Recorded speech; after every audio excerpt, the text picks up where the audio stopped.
I'm Tami McCarthy. And I'm Becki Davis. We're two soul sisters on the front lines of growth and transformation, getting real about it all. You know, sometimes we're totally in our woo-woo groove, walking on light. Yep. And other times, we lose our footing and end up tripping over those very same rays of sunshine. That's woo-woo in the real world. On this show, we're giving you an inside look at all the healing practices and mindfulness that we use and how we integrate them into our lives. Yep, we're talking to interesting people who can help us along the way as we look at some of the woo and wild things that make us go, We hope that you'll join us, living woo-woo in the real world.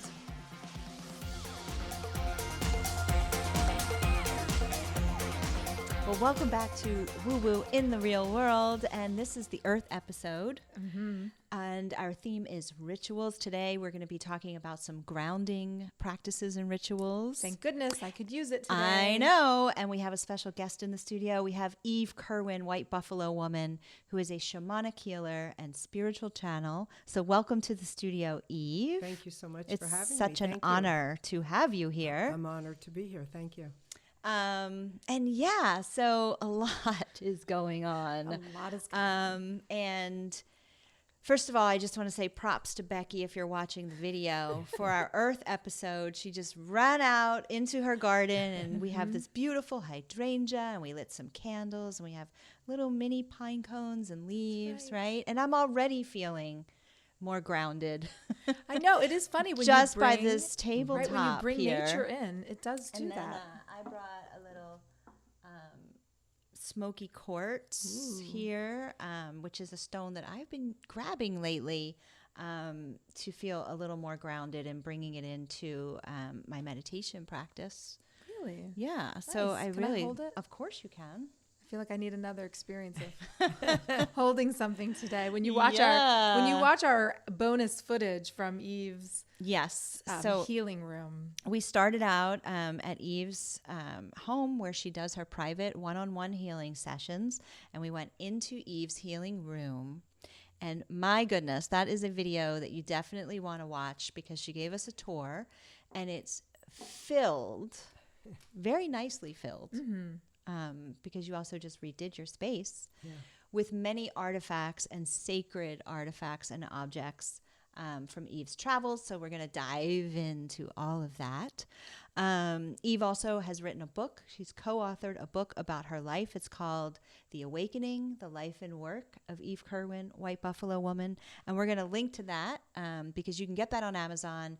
And I'm sure after you watch the video and after you hear this episode, well, two things. One, you might be inclined to say, hey, I want to get a session with Eve, which is amazing, and I can vouch for it and talk about it. But also, you might want to buy the book and hear more about her life, which is amazing. Yes. So we're going to dive right in, and I'm just going to start off by saying, Eve, you know, I introduced you as a shamanic healer and spiritual channel. And there may be people going, hold on, what is that?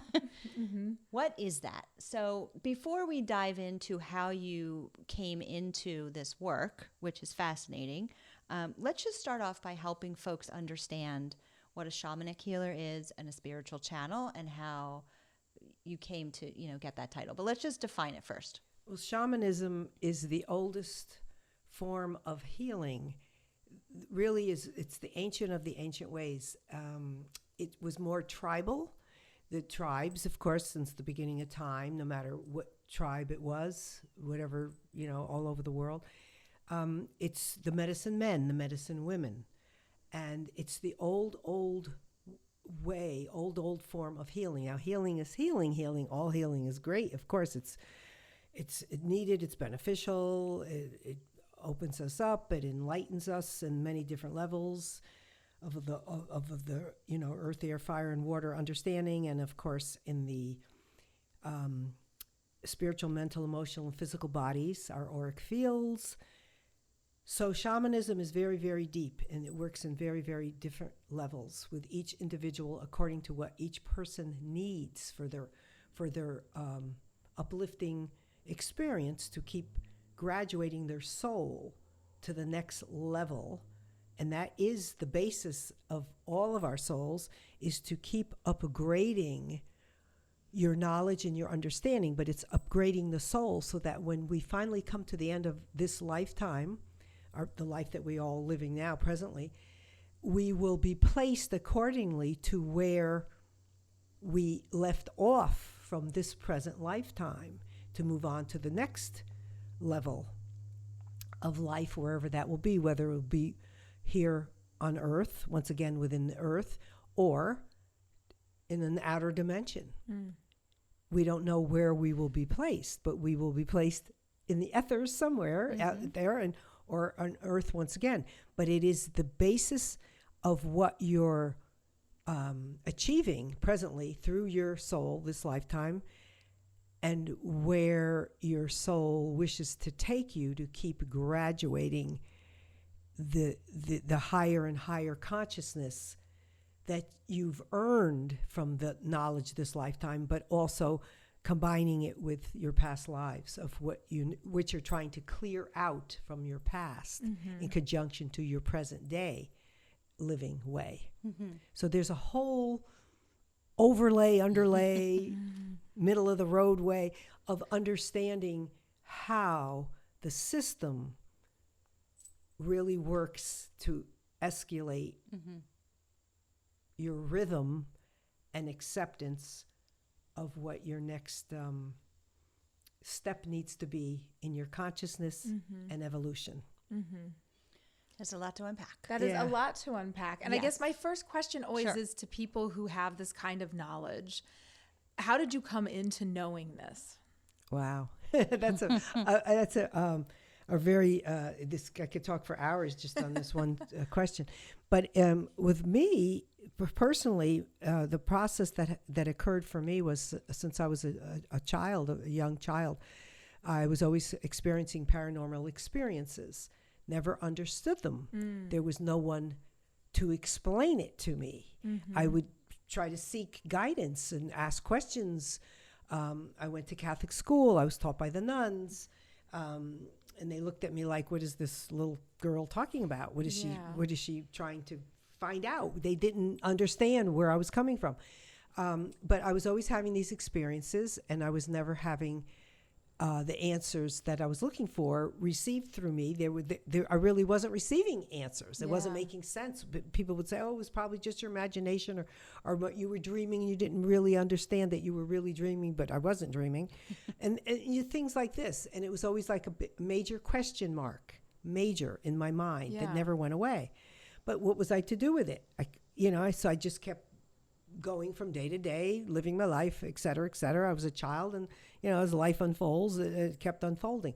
But as life kept unfolding, the paranormal kept merging in even more quickly and deeply.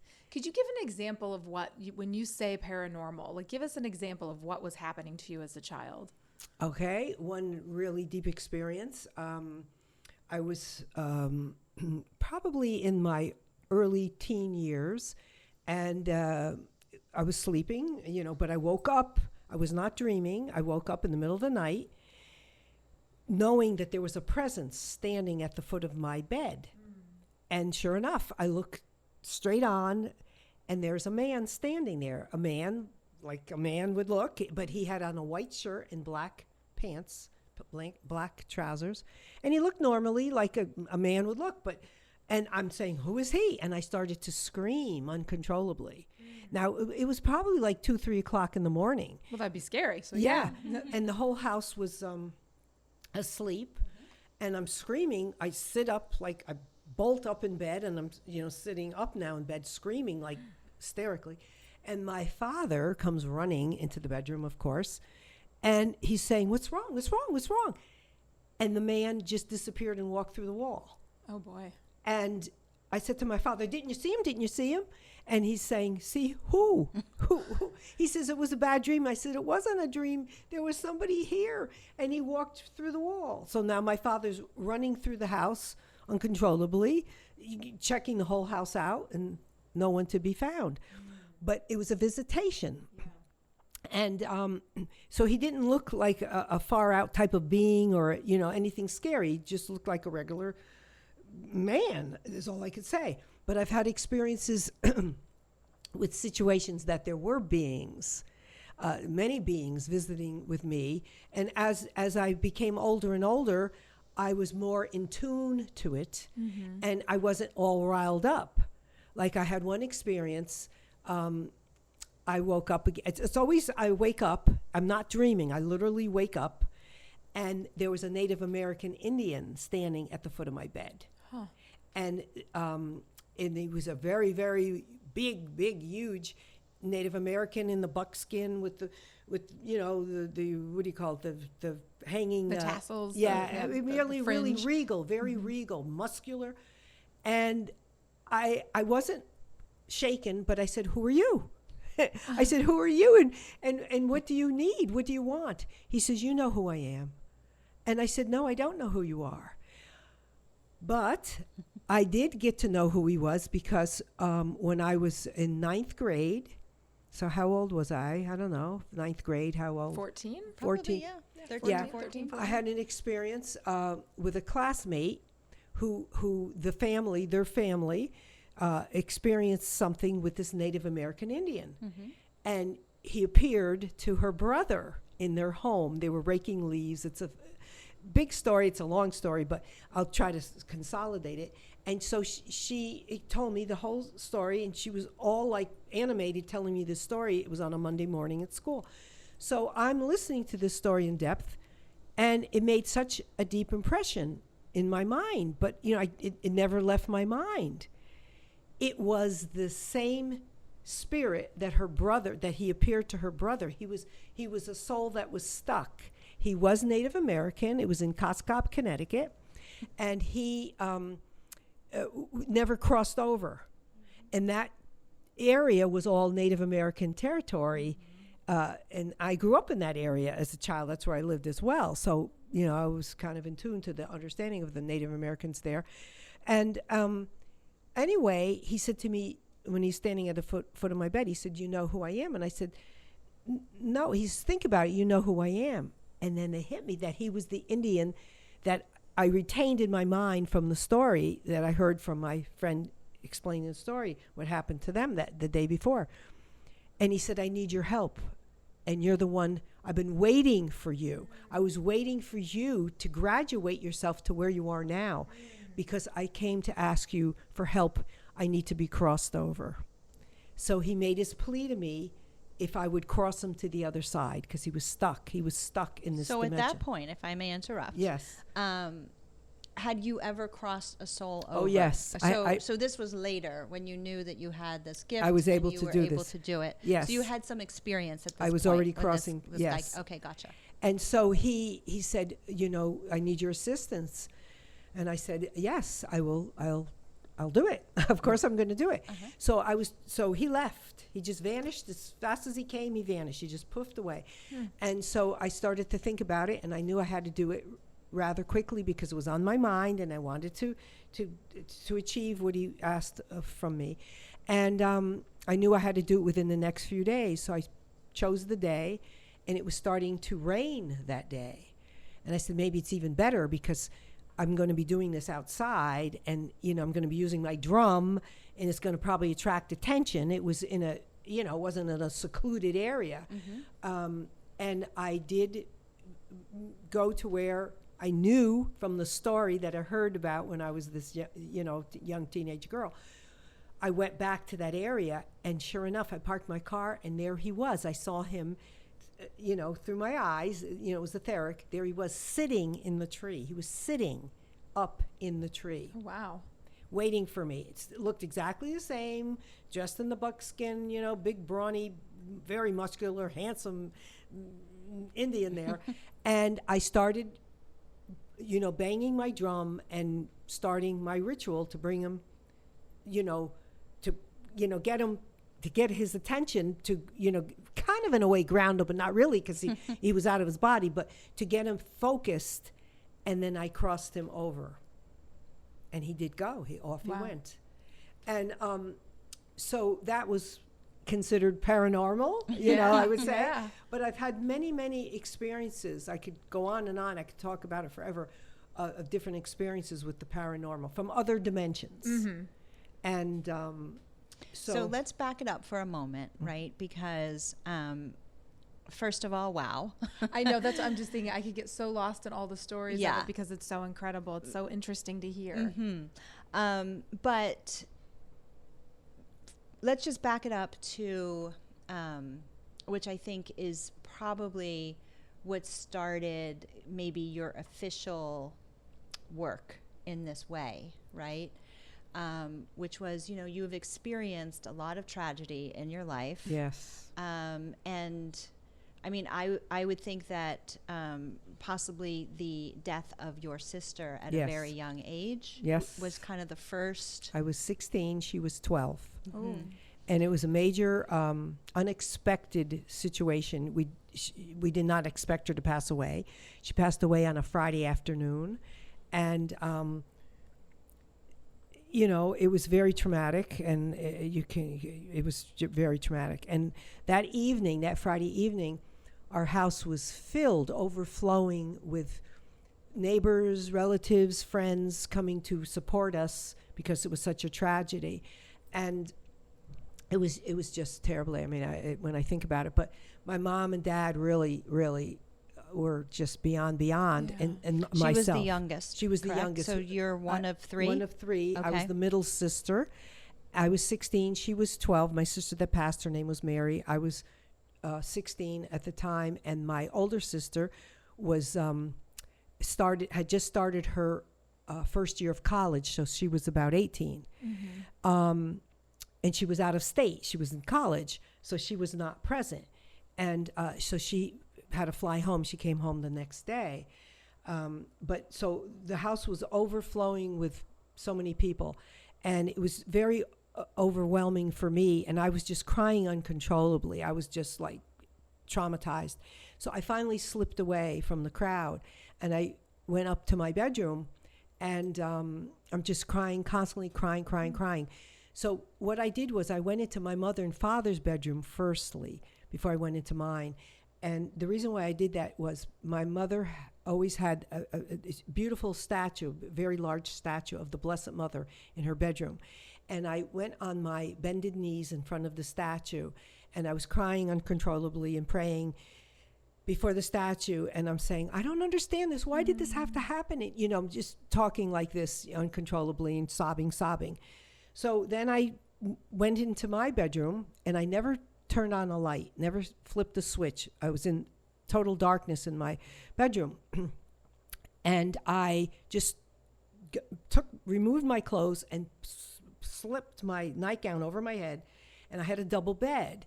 And I flipped the comforter down, and I got into the left side of the bed.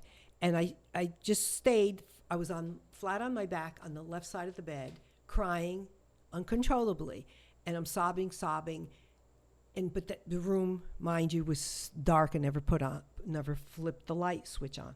And all of a sudden, the other side of the comforter, on the right side of the bed, the comforter pulls down on its own, I didn't know it was on its own. The Right. comforter pulled down, like knowing that somebody was getting into bed with me. And I froze. Now I froze. My heart I says, oh my God. I'm thinking there was somebody. Came from downstairs. Yeah. Right. Yeah. Or somebody was hiding in my room because I Oh. never put the light on. Right. And I said, now what's going to happen? Now what's going to happen to me? I hear I'm crying and there's somebody in bed with me. I just couldn't figure this out. Nobody spoke to me. Nobody touched me. I thought somebody was going to literally attack me. That's what I was thinking. I mean, I was all crazy in my head to begin with. Right. What So was going on. grief-stricken. Yeah. And nobody spoke. Nobody touched me, nothing. So I'd say maybe about 10 minutes passed, and my heart is beating. I'm thinking I'm going to pass away with a heart attack from, so I can't control myself. And I finally had enough nerve, and I put my hand under the comforter, and there's nobody there. I'm thinking I'm going to touch a body. Right. There's nothing. I can't feel anything. But I felt the mattress go down when the person entered the bed, you know, came into the bed. But there's nothing there. And then a voice says to me, "It's me." It was my sister who had passed that afternoon. She says, "It's me. I'm here to tell you that I reached the other side safe." Oh my God. I can't even begin to tell you. I can't.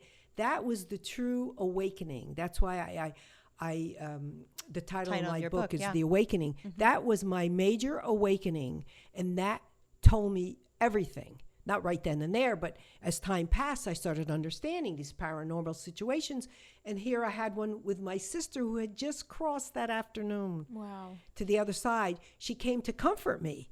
And I'm saying, what is this? What is this? But I think she was trying to have me adjust. She didn't understand it too. It was new for her. Right. You know, that I'm trying to adjust to this. And then when she said, "It's me," oh my goodness, I can't even begin to tell you. That's something that will never leave my mind. I bet. And that was the true awakening force for me, putting two and two together, saying there's more to the way this world truly operates, more than what even the nuns taught us through our religious understanding of heaven. And there was just more to it. Right. Yeah. Right. And that was really my wake up. And at 16. At 16, right. Yeah. And that's when it started kicking in. More so and more so, more paranormal kept coming. Then I was not afraid at all in any way, shape, or form. And then as life continues on, you know, so many years later, I was married. I became married, started my family, brought forth my daughter and my son, and life unfolds the way it did. And many other things occurred there as well to bring me to where I am today with the passing of my husband and my father. Burying my husband and father together, very traumatic. Yeah. Well, not only that loss of your husband and your father, but they died within days of each other. Yes. Is that right? My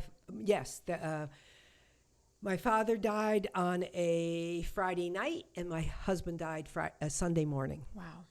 And then you had a very distinctive visitation from the spirit world. Yes. After that happened. Yes. Can you talk about that a little bit? Yes.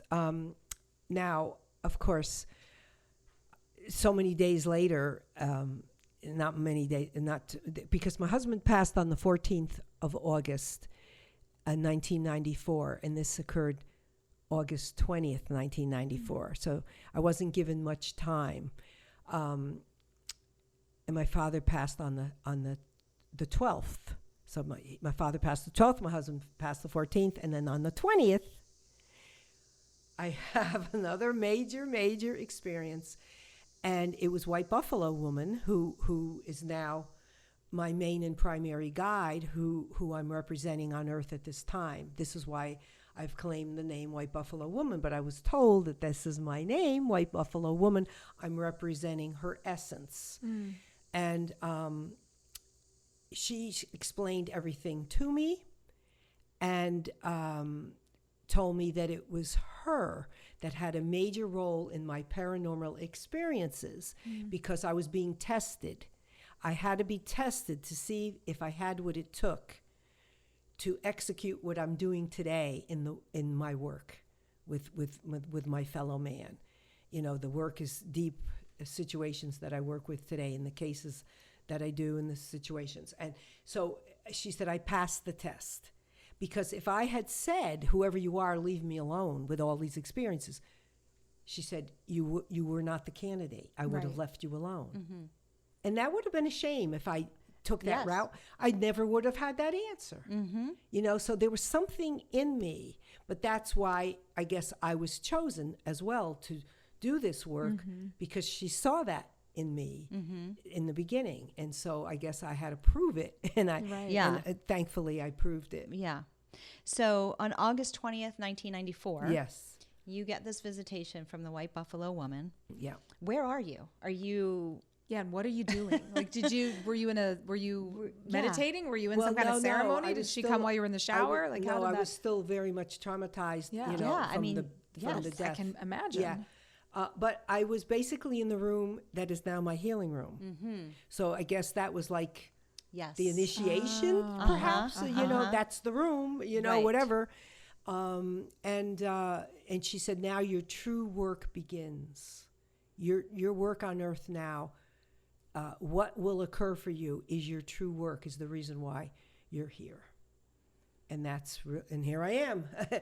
Look how many years later, in 94, and here we are. Pretty amazing. Yeah. Right. So when we were in your healing room before we came to the studio to record this portion, we talked about your drum. Yes.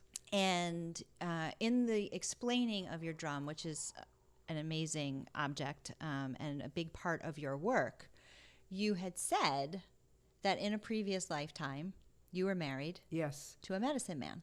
No. My daughter today. Okay, she was married to him. She okay. was. Yeah. The medicine man was my son-in-law. Oh, in son-in-law. that lifetime. Got it. I was queen of an African village, and he was the medicine man for our tribe. So you see, I've been connected to tribes. It feels like you have been circling around this for a few lifetimes. Oh yes, is what I'm gathering and understanding. Yeah. When you told that story of the drum, I was like, okay, this is definitely and linking back to how we started the episode with what you were saying about how you came to this work and what a shamanic healer is. Yes. And also the soul's evolution, right? And what happens and why we're here, and it's the upgrading and sort of the purification of the soul, right? And it just all started to click for me that, we're witnessing through your storytelling the evolution of your soul, you, and your life's work. Yes. I myself have a hard time believing it for me. And you have a hard time. I'm living through it. Yeah. But I mean, I'm telling you the truth. There's not a day that doesn't go by, especially when I wake up in the morning, that I say, I can't believe that this is my life. That I'm living this life of what I'm doing. Yeah. I never thought my life would be what I'm doing today. Never. How ever. did it come to be where all the dots got connected that you could actually do the healing work? That was divine intervention. That was White Buffalo Woman who took charge. And she would say, you put your hand here, you do this. It wasn't like I took a course, and you learn exactly through a manual or something. No, But sign up today. Yeah. And you too. Can be. Yeah, this was truly what happened. One of my main, I'll say the breakthrough case, was a woman that literally worked with my mother. She was a co-worker of my mother's. And one day I had visited my mom at her place of work. She worked at Bloomingdale's. She was in the interior decorating department. And there was this, she was a very nice woman. She worked in the store. She didn't work with my mother in that department, but she worked in the store. And I'd get to know her, like I'd have lunch with my mom and I'd be in the cafeteria and, and the coworkers and, I'd get to know a lot of the people working there. And she was complaining that her knee, her left knee was in such severe pain. She said, unbelievable pain. And I said to her, what's wrong with your knee? And she said, I don't know. They're telling me, they seem to say I have water on the knee. And she says, I've been to all sorts of doctors and they're draining my knee and they're giving me all these pills and medications and nothing is solving it. And she says, I'm limping. I shouldn't even be working. I can't even function. And I got thinking about it and I said, maybe I could do something for her. I mean, I don't know where that's right. So I said to her, if you want to come by my house, she knew where I lived. I said, if you want to come by, I'll see what I could do for you. She says, yes, I'd love that. She trusted me. I don't know how that was working out, but she was kind of like one of my first, should I say, experiments with it. And so I bend down and I start working with her and I go to her knee and she couldn't believe it. And she's going, oh my God. Oh, I can feel so much going, what is this? What's happening? And she was like panicking, but she said she was able to feel something moving through her body and she was feeling heat. And I said, good, it must be good. I don't know. I said to her, I don't know. We're just going to go with this. Yeah. A couple days later, she called me up and she said, I cannot believe this. The pain is totally gone. Wow. And the knee is totally fine. The swelling, everything has rectified. Everything is like this never happened. And I said, oh my goodness. So she was really one of the first ones that gave me the opportunity. And then there was these two men that I knew, that I got to know from a little store in Stanford, and they were delivery men, and they were very nice men. And I got to know these two guys, and one of them was complaining that his back was killing him, from lifting and lugging and doing these deliveries and everything. I said, maybe I could help you. So I says, he said, yes, please. Anything. You probably thought you were going to give him a massage or something. Yeah. And the same thing happened with him. I did what I did, and they guided me every inch of the way. Do this, do this, do this, do this. And son of a gun. I saw him a week later, and he said, this is a miracle, miraculous. He said, I've been to this doctor, that doctor. He said, whatever you did to me, oh my God, the pain is totally gone from my body.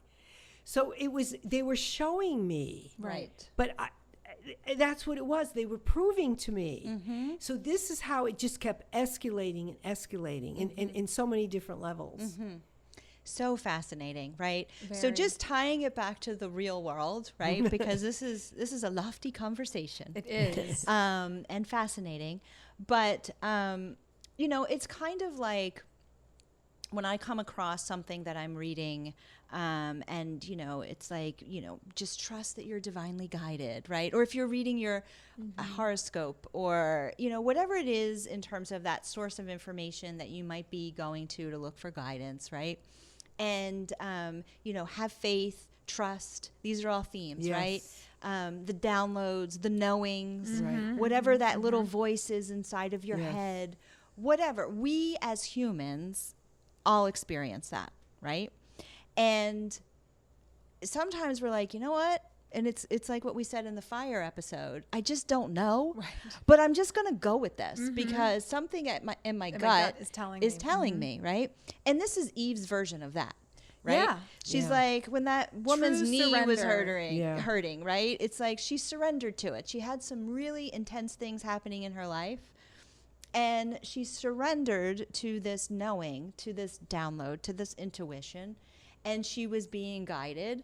And she was given proof or information or results or something shifted or, right? Yeah, validation. And she just kept following. And a lot of times, we as humans are like, okay, I'm going to do these 5 things, and then what is going to be the result? Right. Right? Yes, right. And It's normally true. it's like, what's the payoff for me? Right. Exactly. Right? What am I going wanna to get do out this, of but this? here's this one. Like, is it going to get me the money that I want? Is it going Right, to get me the right. guy that I want? Is it going to Yes. get me the girl that That's I want? Is absolutely it going true. to, right? Yeah. Because we live in this world where we're conditioned, like, everything has to have this, like, huge payoff at This the end. result from the effort Yeah. you're putting in.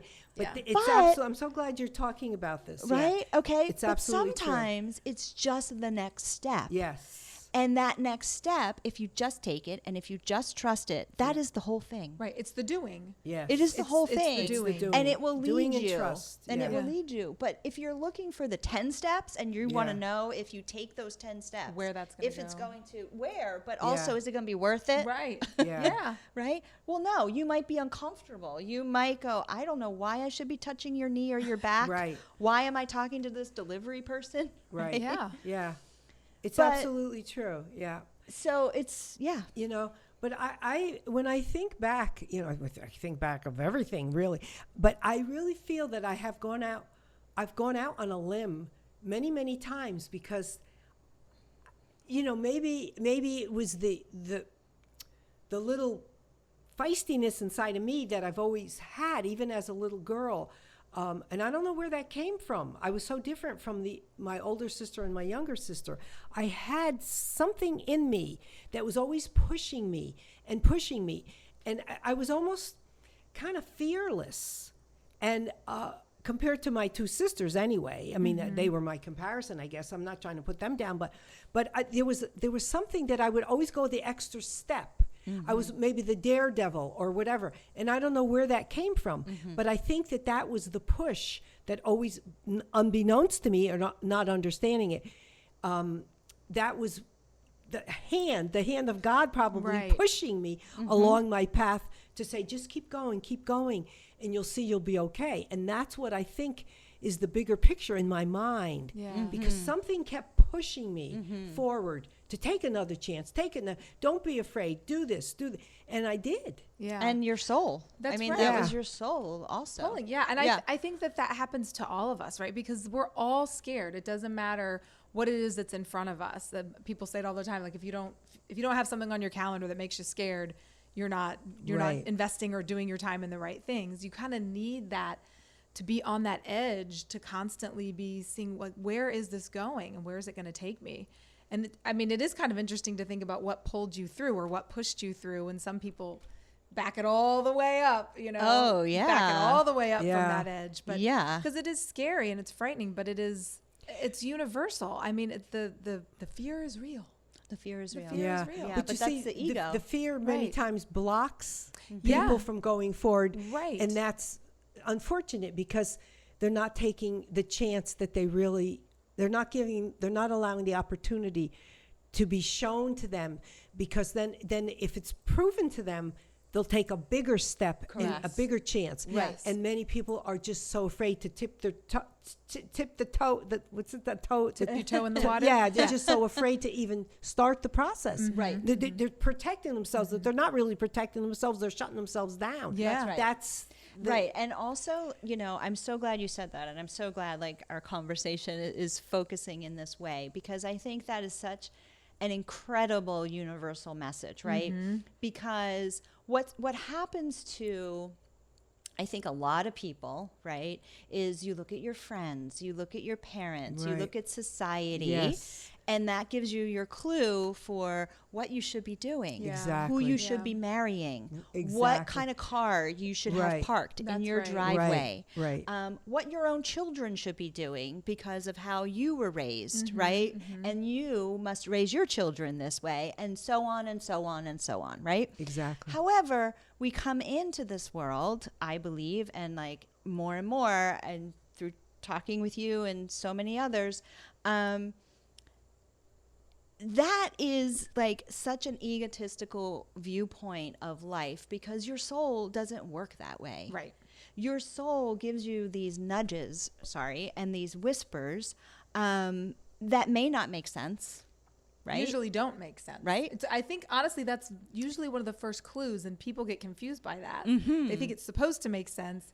And It's it the doesn't make opposite. sense. Yeah. It doesn't And make sense. it doesn't feel good, or Yeah, it right? doesn't And feel so good. what we want to do is, no, I want that person over there, like they seem to have a nice life, so I'm just going to do what that person is doing, and that's going to keep me comfortable, and that's going to keep me safe. Yeah. And that is going, and people will just keep humming along. And I'm going to come to the point that I was going to make, which is it's such a disservice for humanity Yes. to function in the world that way. Yeah. To say, soul, I'm not listening to you right now. Or heart. That's right. Yes. Heart, I'm not listening Right. to you right now, right? Yes. I'm just going to listen to this monkey mind of mine, and I'm going to listen and do the thing that I think everybody else is doing, and that's what's going to work out for me. That's right. Yeah. But that's only going to get you so far.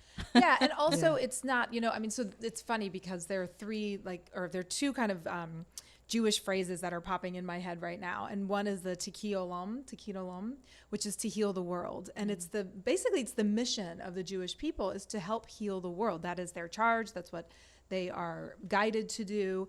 And the whole idea is that you're brought to this world. And it's funny, I believe this as a really little child. You were not raised as a Jewish person. I was not raised as a Jewish person. I was raised Catholic. But I really believed from a very young age that every single person that was born, everyone was given an assignment. And it's like, Absolutely. and this is your piece to Yes. do here. Yes. And so when we do block that, when we let the fear block it, we are denying ourselves, we're denying everyone around us, and we're denying the world of that peace that only we can bring, that we were designed to bring.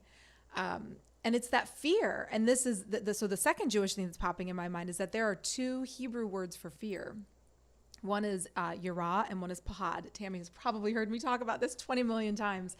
But when I learned about it, it blew my mind because the yirah fear is that fear of stepping into an energy that is bigger than what you've experienced before, which gets confused with the pahad fear, which is the lizard brain. That is our reaction to Yes. running from a saber-toothed tiger, which is a legit reaction. That's a perfect evolutionary response. But they're very different. The problem is your body can't tell the difference. Correct. Energetically, your nervous system feels the same thing. That's right. And so you actually have to do some work to unpack. Right. Is this just me stepping into something bigger and I just haven't experienced this type of energy before? Or is this, a survival thing? And you kind of have to unpack that. And to me, that really helped reshape it because I mean, that's into the bigger definitely energy. helpful for sure. Yeah. And the bigger energy is your soul screaming out at you or whispering at you or whatever it is, telling you, this is the path. This is it.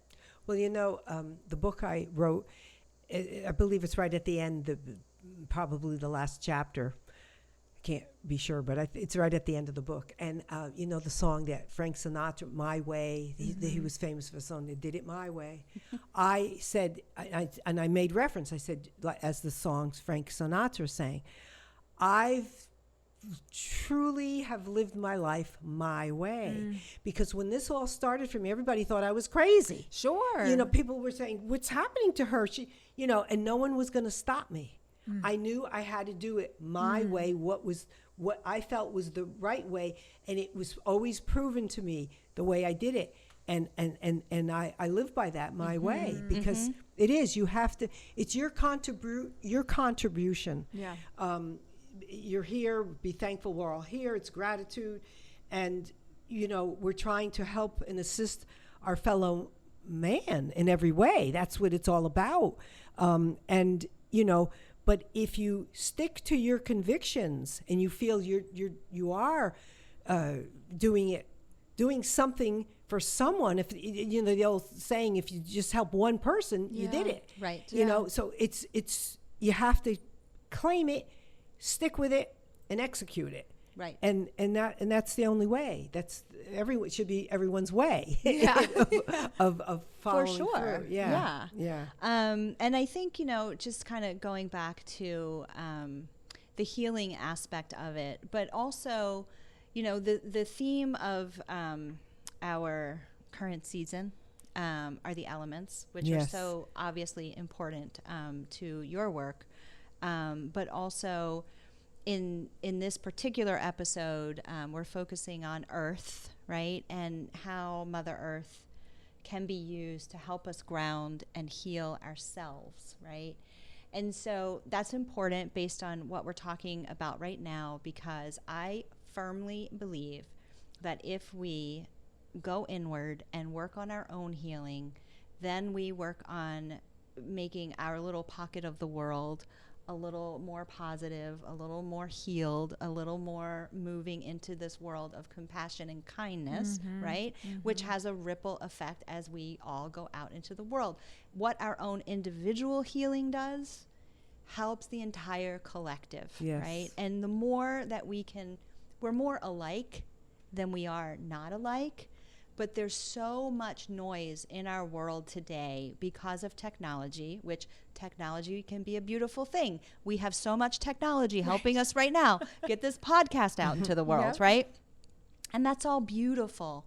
But if we don't take the time to be still, to be silent, and if we are experiencing something in our lives where we feel like we want to reach for a shamanic healer and spiritual channel, or back to the grounding, one thing that I just love to do is put my bare feet in the grass in my backyard and hug a tree, right? You do so hug maybe trees I do a lot. My kids think I'm weird, but maybe one day they'll just walk up to a tree and hug it because their mom did, and they'll go, wow, that kind of felt nice. I really feel calmer now. Well, I always say to people, a lot of people ask me, what's the fastest way to escalate through your soul? And I always say, visit sacred sites, because they've been in the earth. They've been with earth for so long, like Stonehenge, or the pyramids. They've been here, or the ruins of Mexico. Right? Sacred sites.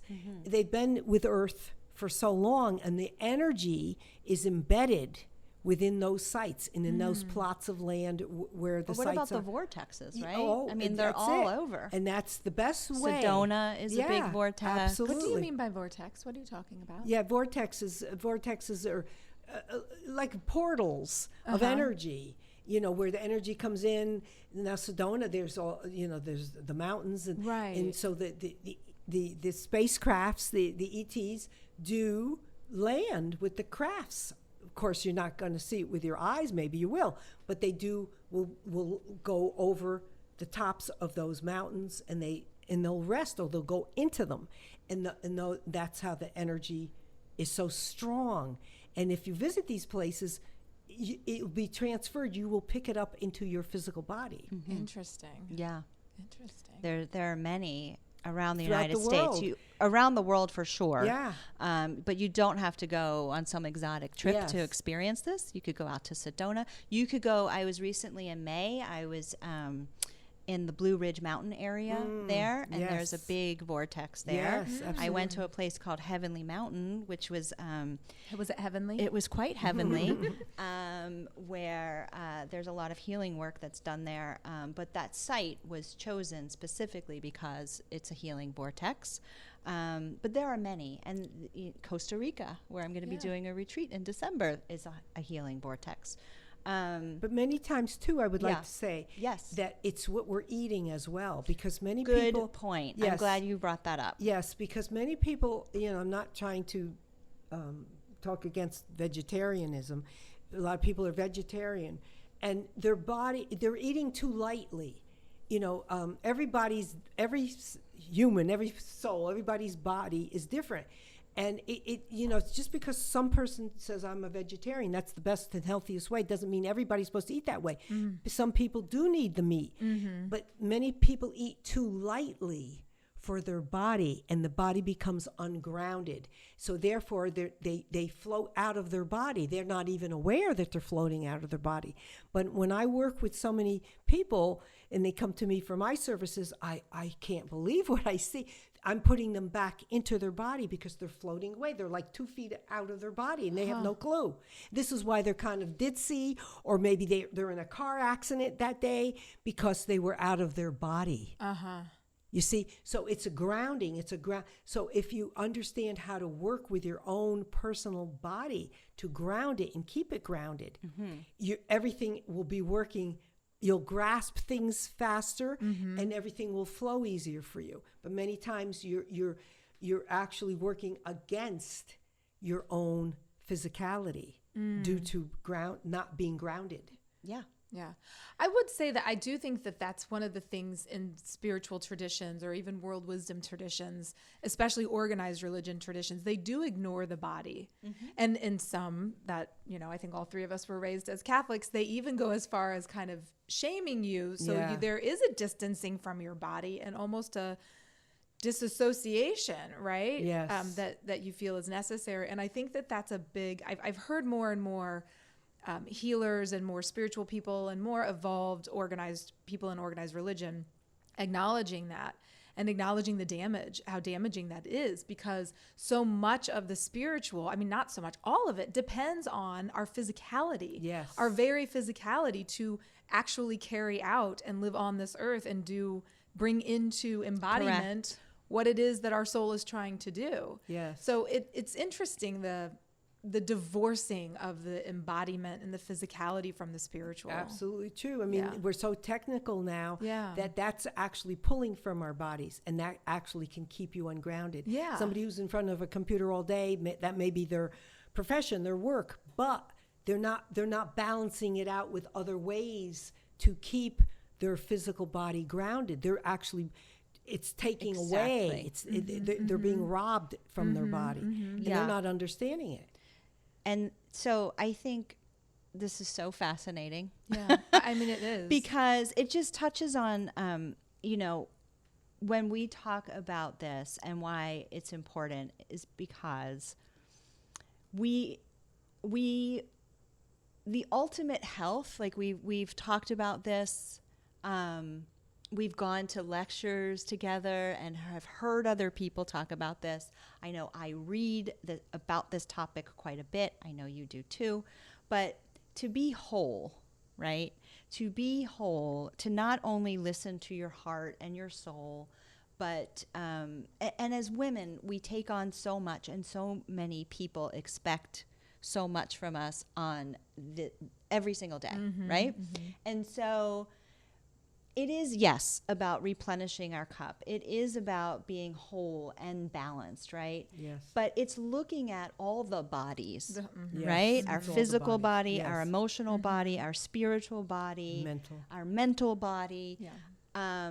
And at any given point, this is an invitation, I guess, for people to just sit with yourself, like, or maybe you're in the shower, right? And just give yourself a little inquiry about each one of those bodies and how you're doing and how you're feeling. Because something is probably off, right? And you just need to get in touch with that and really try to work with, maybe you might need a cheeseburger. Yeah. Yes, absolutely true. Right? Sometimes Yes. you need that candy bar. But Yeah. I would like to say, correct? Yeah. Like, Sometimes let's you do not need the sugar. restrict and That's let's right. not deny, but Yeah. let's also, you know, one of the things I've been sort of focusing on is what the thing that is in front of me that I'm about to eat, right? What was its journey? Where was it grown, right? Is it organic? Is it not organic? It doesn't necessarily always have to be. I prefer that, right? And also just like, was it made with love? Was it not Right. made? Like, what happened? What was Right. this journey before it's actually going into my mouth, right? Getting a little bit more mindful about it.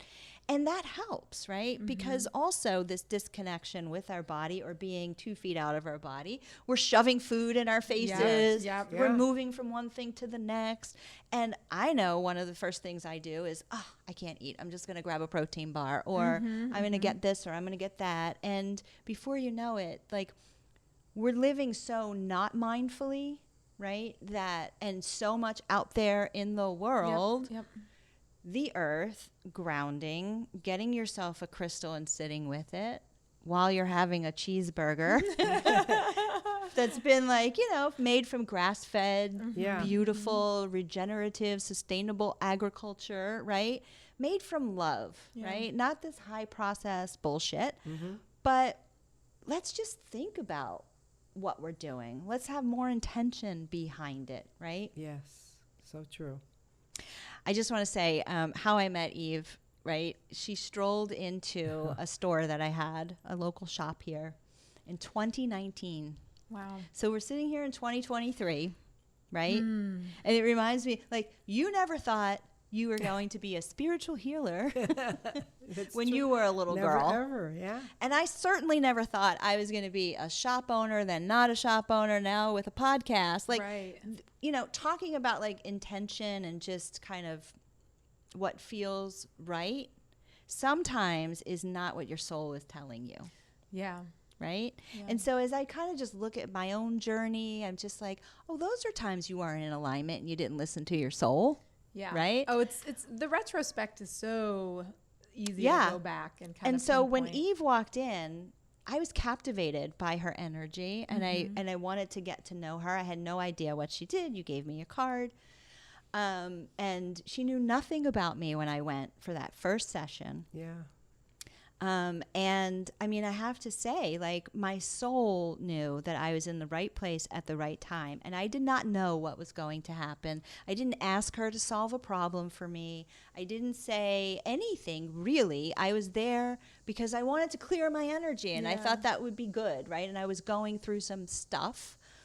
But what ultimately ended up happening was I found my birth father because of the work that I went, the path that I went on as a result of saying yes to working with Eve. And on that, like, the candle just like just went smoked out. up, right? And went out. But again, tying it back to our conversation and what the things we were talking about, I didn't go to Eve and say, look, I'm 52.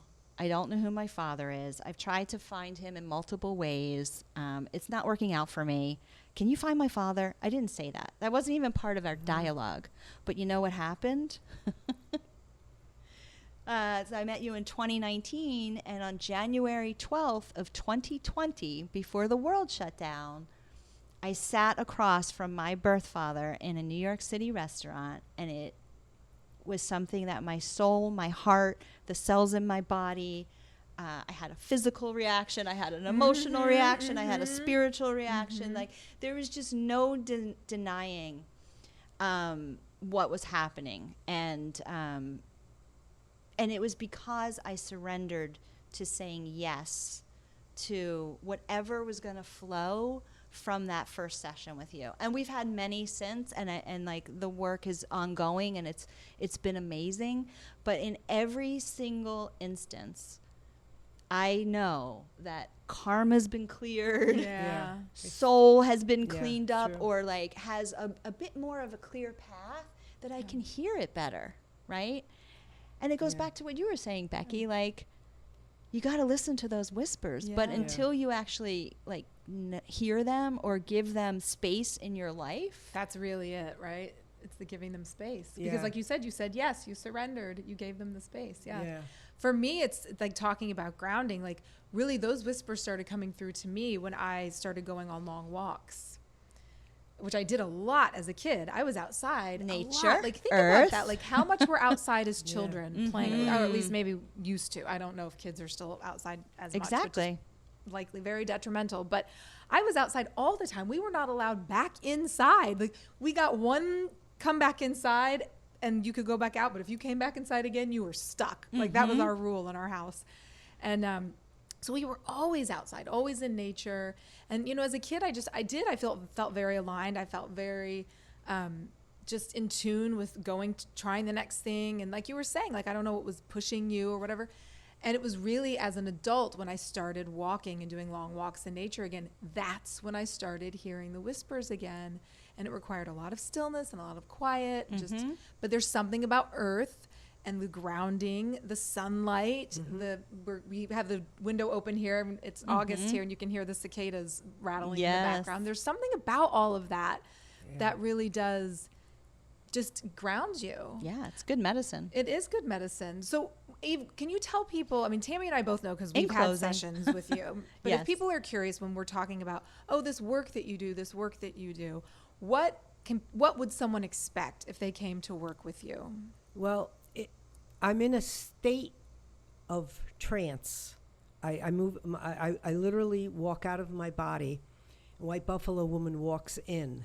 It's quite a little situation that occurs, but it is. And my breathing becomes extremely rapid. It's through the breath. And so the breath is the connection. The breath is everyone's connection to spirit. All the yogis out there are like, yep. Right. Yes. And so the rapid breathing overtakes my body, and a white buffalo woman comes in and she'll speak with you very briefly, but you're not understanding what she's saying because she's not speaking English, but your soul is understanding everything because it's all done through vibrational flow. It's all vibrational flow. And then my hands bring forth a clearing. This is the magic. This is what starts occurring, the energetics. And I'm working with the etheric body, your electromagnetic field of energy. And I'm taking out what should no longer be there energetically. And I'm bringing into you what your body needs. It's a give and take. I take out and I give. I take out and I give.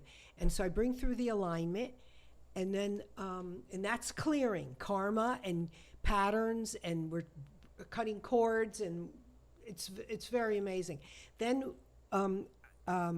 we bring through a channeling, and I channel, and that's in English, of course, and they're giving you a story.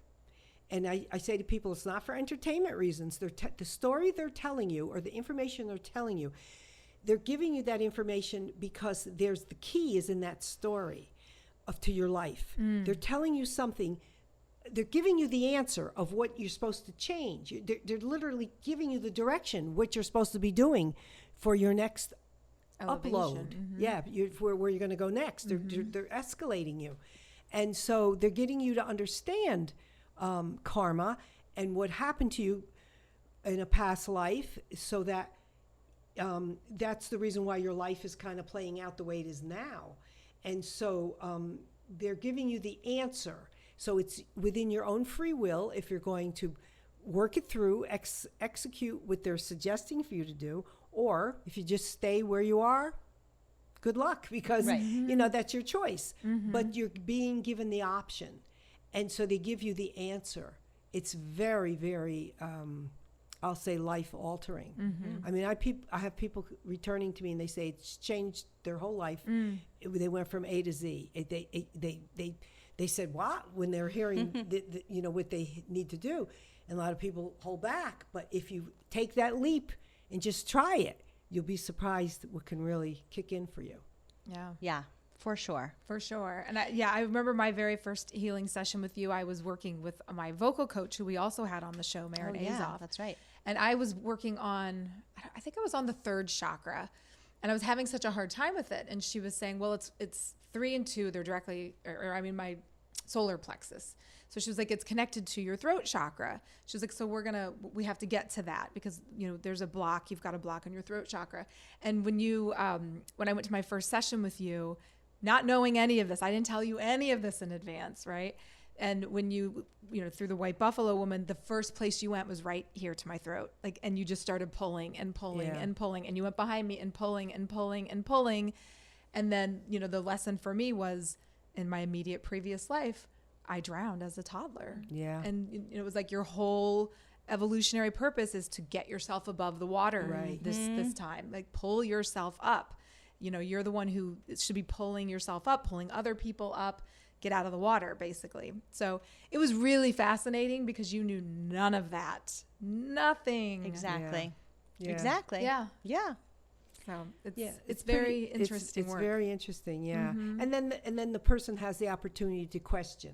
Yeah. You know, it's a question. They could ask questions regarding anything. Yeah, once your mind goes, well, at least mine goes totally blank. I know. It's like the pressure, right? Like I can ask anything. Then I leave and I'm like, oh, dang. I know. I should have asked this, that, and the other. Totally. Totally. But this last one, I was like, I know my questions. Yeah. So it does solve a lot of mystery.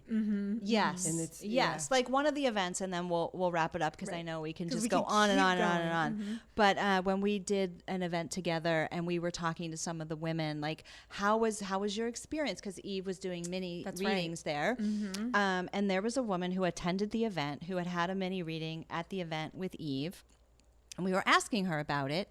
And she said, you know, all my life I've had this inclination that I was going to get kidnapped. Yes. And she's a young mom, right? And so now and she's like, she has this irrational fear that when she's with her daughter out in public, she's going to get kidnapped, right?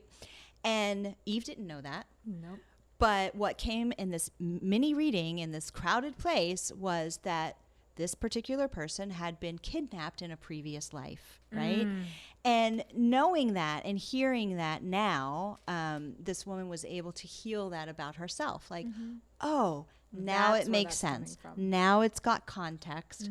And sure, I'm going to make sure that I don't leave my daughter in like a crowded park, of course, but no one's going to come along and snap her up, right? Yeah. And so, I mean, yeah, I just have heard so many different feedback from people that have gone who have said, there's no way she could have known this. Right. None. And it came through and, oh my gosh, this makes so much sense why I was having these thoughts, why I had these feelings, why I was behaving a certain way. And that's because you can read Akashic Records. Is that correct? I'm reading your book of life. The Akashic Records is your book of life. And this is why there's many people who have phobias and, you know, and they don't understand why they do. It's coming from another lifetime of what happened to them, and it needs to be cleared out. And I do work with MDs, psychiatrists, and psychologists. I work with police.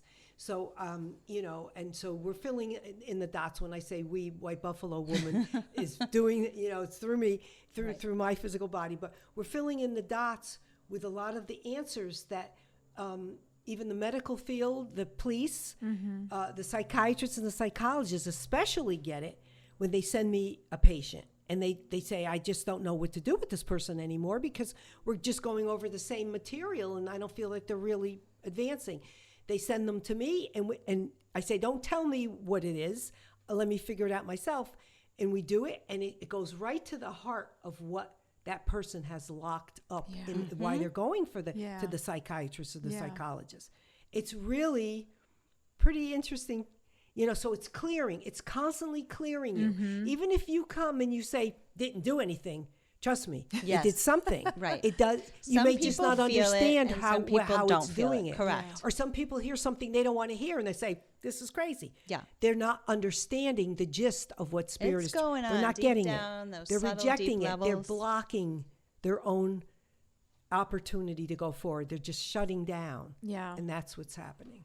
Yeah. So people, When people don't shut yourself That's down. right. I know. Even as Eve is talking, I'm like, oh, it's time. I got to get back in there. I've got to get back in know, there. And right? so I'll just let everybody know, because I know how to book with Eve, but you're not going to find Eve online. You are not. You're Eve not. does Well, not use computers. I do not. There's a website. Well, There you is do have a website now And because your daughter-in-law has helped you with Yeah. that. Oh, very good. Yes. Okay. So you will But find bare her online. bones, like if you just wanted to go, and we'll put We'll that link link, that we in our will show link notes. that. Perfect. Then people can and it's a find you. monitored website for Eve, so the Yeah. message will get Yeah, to you. I will That's great. receive it. Yeah, Yeah. and that's a great way to kind of just start Yes. Start your contact. journey, yeah. Yeah. For sure. For sure. But locally, we also do events with Eve, and we will be doing one together on September 20th. Yes. I'm looking forward to it. Yeah. Ooh, Yeah. nice. So more info down the road on that. Great. Yeah. But Eve, thank you Yes, so thank you, Eve. much Thank you for for this being here, opportunity. for the work that you are doing. And Thank I you. know that for many who have come, and sometimes even their own messages are confusing. I know whether I've had a confusing message sometimes, but it's like, look, sometimes you have to be uncomfortable to Yeah. really advance, Yeah, right? And to yeah. really, somewhere along the way, like paths get twisted up, right? And so there is a way to like untwist yourself, but there's gonna be a little kinky stuff going Yeah. on there. You Yeah. got to get the kinks out. I know. Not Rotten- kinky those stuff, but rotten- you know what I Yeah. mean. I'd rather have the kinky The stuff. twists and turns The twists and turns along the journey of Yes, life. Yeah. yes. Yeah. But thank you so much. So fascinating. Thank you for doing this work. Yes, Thank you Eve, to thank both of you. you. Thank you. Thank you. You're great. Thanks. And until next time, Aho. aho.